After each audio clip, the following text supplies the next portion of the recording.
Saudi আরব সহ মধ্যপ্রাচ্যের সঙ্গে মিল রেখে পবিত্র ঈদুল আজহা উদযাপন করেছে শেরপুরের কয়েকটি গ্রামের মানুষ।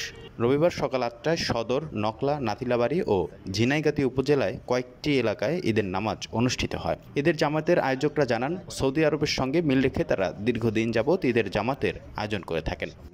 আল্লাহু আকবার।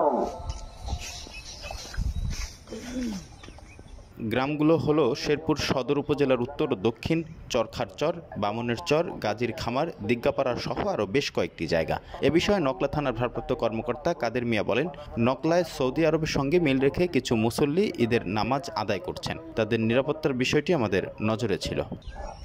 আল্লাহু আকবার, আল্লাহু আকবার, আল্লাহু আকবার,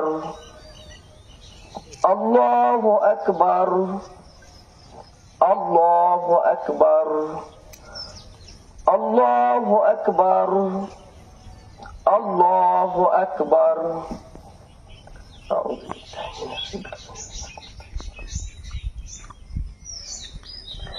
আলহামদুলিল্লাহি রাব্বিল আলামিন, আর রহমানির রহিম, মালিকি ইয়াউমিদ্দিন, ইয়্যাকা না'বুদু ওয়া ইয়্যাকা নাস্তাঈন, ইহদিনাস সিরাতাল মুস্তাকিম, সিরাতাল লাযীনা আন'আমতা আলাইহিম গায়রিল মাগদুবি আলাইহিম ওয়ালাদ-দাল্লিন।